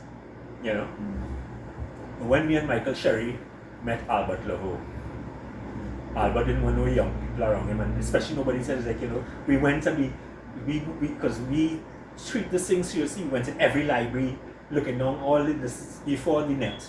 So every paper clipped in and stuff and thing, and you see this thing, Albert Laveau, who's this man named thing and stuff and thing, and go into any archive and that kind of stuff, finally get a tape, and we put the thing in, and we see Albert doing this thing. Jesus Christ, this is the leading man, this is the man, and thing, and find him and thing, and say, Mr. Laveau, what are you come here for? You come to take my throne, or and he's like, no sir, we It's interesting. You know, I lived that experience. Yeah, I would imagine. And it's almost like when you have an idea that will polish the edges of it and make it even more brilliant or resonant. It's like, trust here, take something from me. But that's because the violence of the space has not given them, hasn't given them anything. The space has brutalized them. Yeah. The state and the space, you know, and so all they have left is that. They just have left is like, this is all I have as a craft, that's all I have, you know, and so they get to, you know, and so people will pass on stuff because, so if I do the one thing that I have and I give that to you now, and you have youth, so now I have nothing, right? Because they didn't give me nothing, so I have nothing.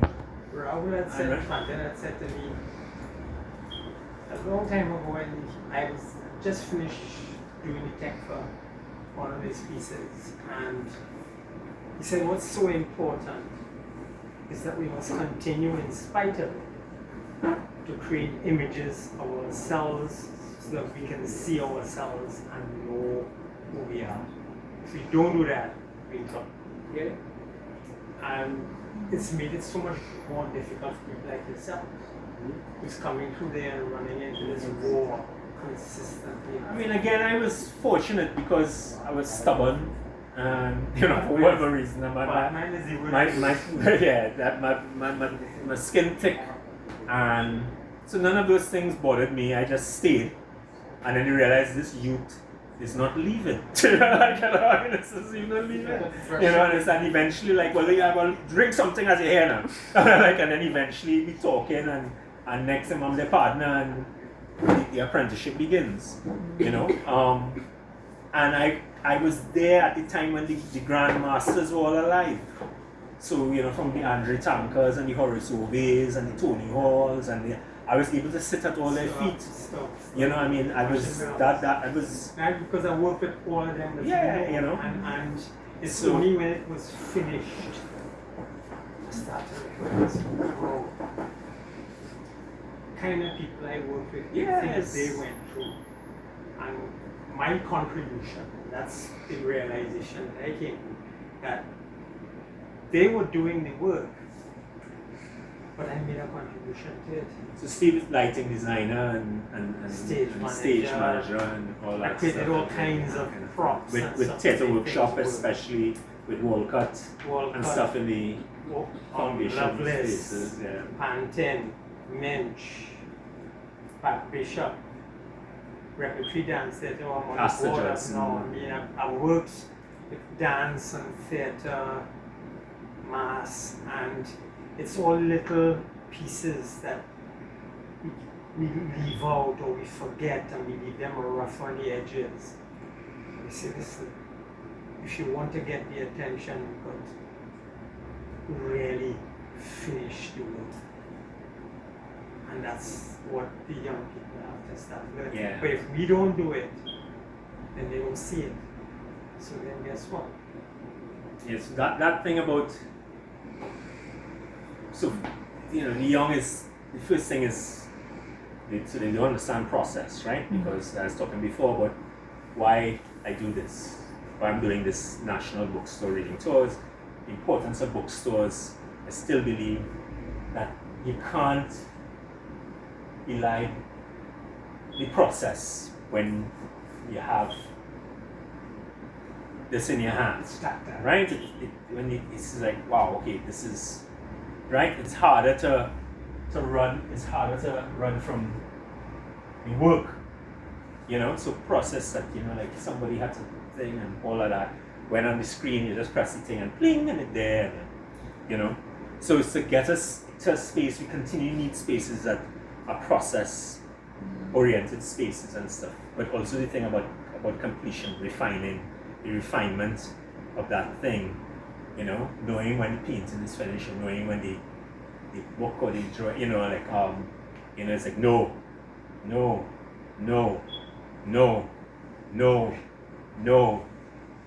and close. The no is a yes. No, Yeah.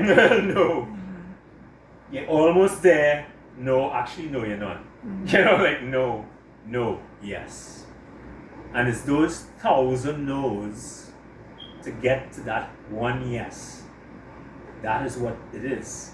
And it's that, there's nothing like that. There's just nothing like, you know, you can't cheapen and you can't, no shortcuts. There's no shortcut. There are no shortcuts. You got to do the work. You know? Yeah, the work is the work is the work is the work.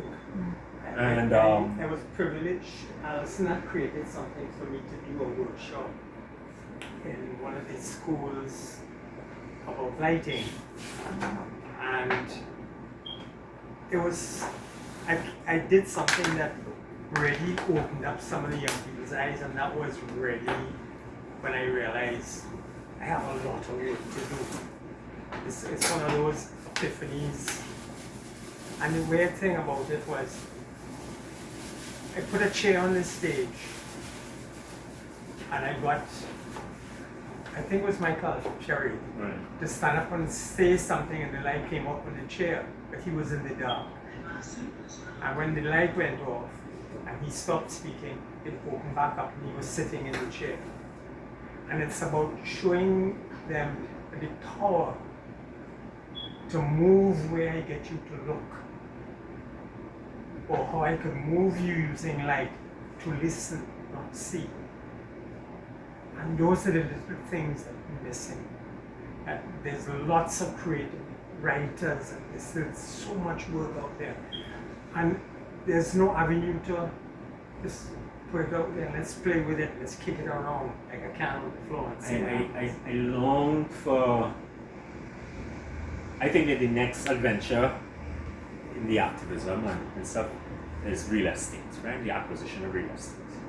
Right? I think if we own a building and that kind of stuff, then we can start to go after some of the other things that we whatever. But just one space is a safe space. That, I think, is, especially these days, so important to artists of different stripes and that kind of stuff. Is a safe space where they can come and just work or share their work, get feedback, and those kinds of things. You know, and where there's space too, is that, and where memory is held. right? It's not the way it's held. It takes energy beyond the creative work to keep the space alive. Well, that's why ownership. You have to own. You know, you can't be. You know, you can't be a tenant. Yeah. You know, it have to be yours. You know, and so the lights are on and they're on. I mean, it's yours, and you don't have to worry about whatever. I mean, it's just like in Tech and WhatsApp. You know, and so and people know that that's theirs. This is ours, and so I feel that that safe space is one of the first things. One of a couple of things. These are the postcards, right? So you see my black and white illustrations in the book. Like, so this is that, and then, right, and then so a friend of mine called Randall Watley, who's a motion graphic artist. During the 1 year delay, so my thing is keep moving forward. I mean, last year was one of the most frustrating years of my life. Lost hundreds of thousands of dollars, theft and all kinds of madness. And this artist who just would not finish the work in June the previous year. And but just keep moving forward. Like, what can I do in the interim? Because I don't have money and whatever. Like, I'm under pressure, whatever. Randall said, I love the work. I fall in love with this stuff. Let me go to song, do stuff with it. That's my head nothing. So really, let him say, okay, but if you're doing it, let's do it properly. I'll tell it's like, let me tell you who she is, what is going on, thing, whatever. And that kind of stuff, and so in that process of communicating to him, it's like, and so all of a sudden the world has to be in 3 dimensions. I have to kind of start to see the world in 3 dimensions. I mean, I've already seen it like that, but now, and so these,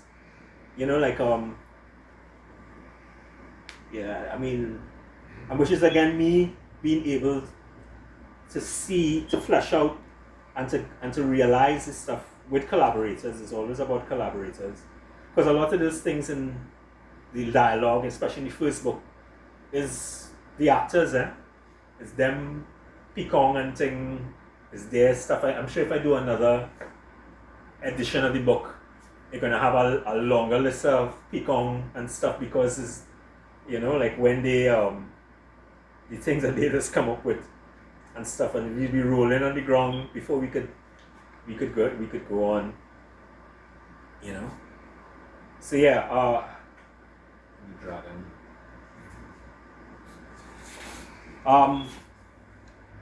It's like knowing when it's finished and keep going. It's like, so the festival this year, Master, I have to talk to you about that, the Afrofuturism exhibition at IMAX, new media, multimedia cabinets, projected images, ocular headsets, the kind of thing, but it needs to have, bells and whistles. It needs to, so I need to talk. Manager of the festival, so she would contact you as well. Joy. So, hey, anybody else? Anything else? I'm sure we're way past bedtime. Huh? You're gonna come back to the theater. So this is in Queen's Hall on the 15th, no, the 21st. The 21st of Wednesday, the 21st of May. One day only, Anansi and the 10 Dragons returns. 2 shows for kids, at 9 a.m. and 12:30, and then the gala for adults at 6. Well, cocktails at 6, 7 we should. So you have tickets to see that. Yeah, they're on island e-tickets already and stuff, and yeah. You could, once you could leave one a couple here. Yeah, you could reserve. Yeah, you could reserve. May 21st. Yeah, It's a Wednesday. yeah, and we did 2 years ago. We did Book of Night.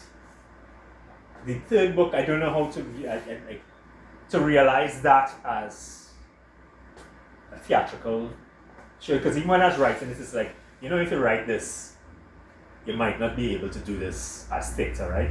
That. What about But you could do anything in theatre, but it's like. What about kind of animated film? you make it. What about animated film? No, I mean, some book 3. 2 filmmakers have optioned the first book. I mean, I've said like, I am shooting that, right? I am directing this.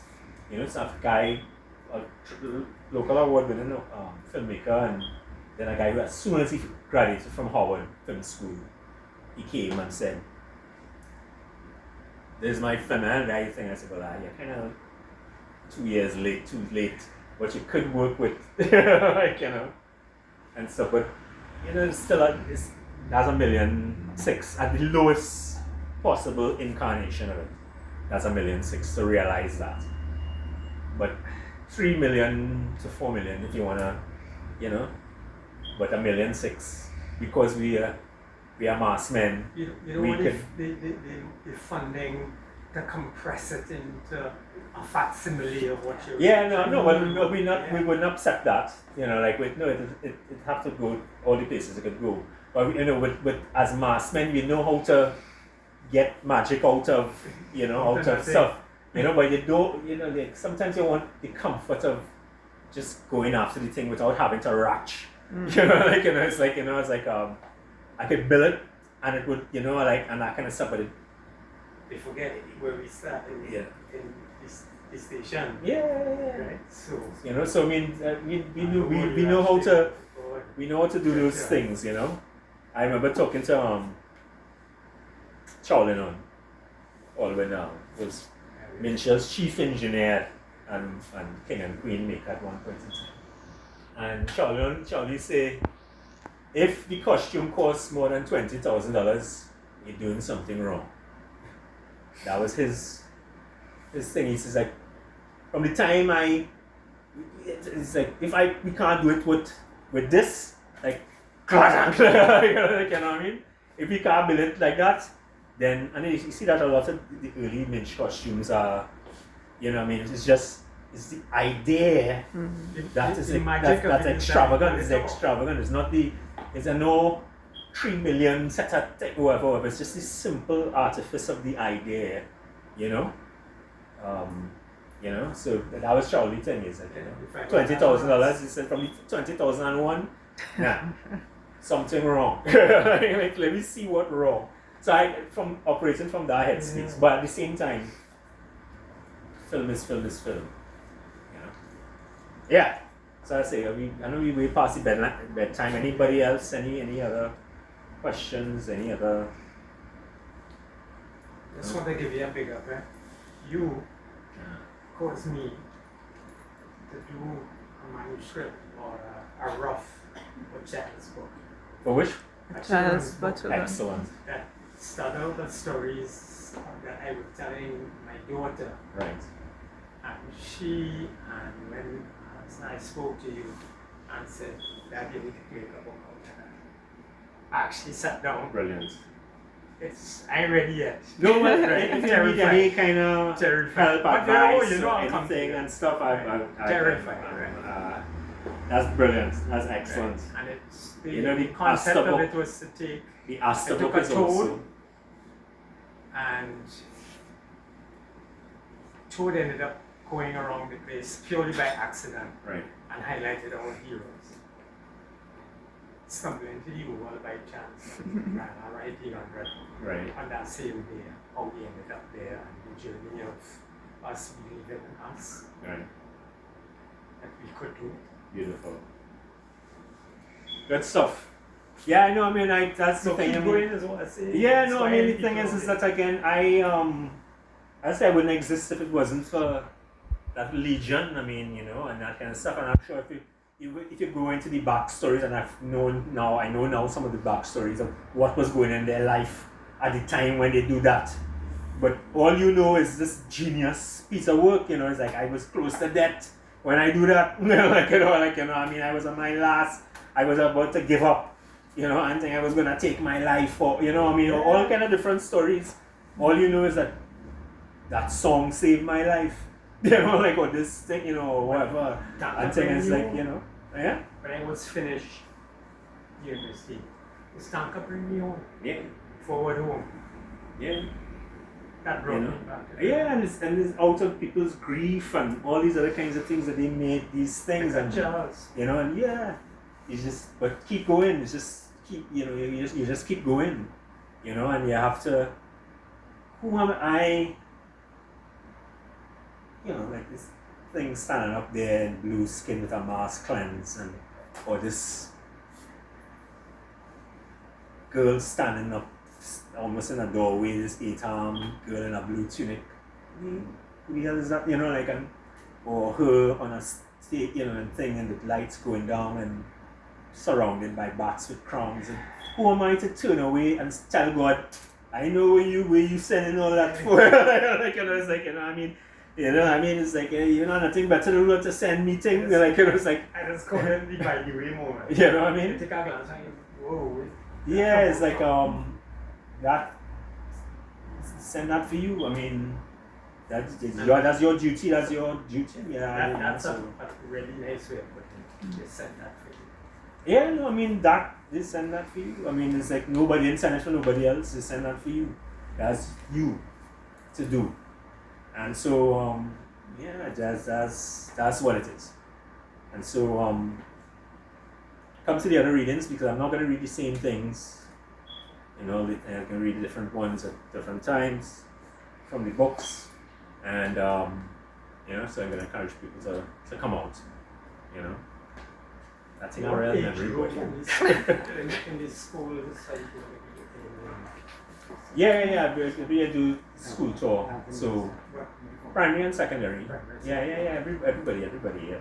They're looking at putting dance in the primary schools. I'm surprised that it's not there. Like, I'm glad to hear that. Right now. Yeah, that Correct. is ridiculous. Going to formalize it. It's ridiculous that it's not. And I It's want to ridiculous. say, that it's not. you look at a sailor dance, how we can making mass is one thing, but to create a dance out of it, and we ain't taking that on. One of the problems in the landscape is that we don't get to our forms, to matriculate in our forms until most of the times we are adults. Right? Yeah. So we are songwriters, and for most of us who not around a panyard or thing, or the parents, not whatever. So we learn from what on the radio and whatever, right? So we grew up playing pop and rock, R&B, jazz, whatever. And we get to Kaiso when we older, and that kind of stuff, or rap, so came and influenced us inside of that mix. So we started like, what's that? And whatever. But then we already formed. I mean, we are all our first set of, we need to be matriculating in our traditions from the cradle. I mean, that's supposed to be second nature, all of those forms, and are complex forms. I mean, you get into calypso. Calypso is a complex, sophisticated form. It predates jazz. Jazz comes after calypso, inspired by calypso. You know what I mean? So it's complex. Yeah, and so imagine if you were learning on that and hearing in those scales and that kind of stuff. Sunday lunch in my house, that do you find? I have to go. I think we have to wrap too. I think it's like how what's the time now? It's 4 minutes to 1. Right, To 1. We're supposed to finish at 11:30. Alright, so yeah. So thanks a lot. Thank you for sharing. Alright, so thanks a lot everyone for coming. So if you didn't have a book yet, or you have a postcard, a doll, a jazzy, or something, get something before you go.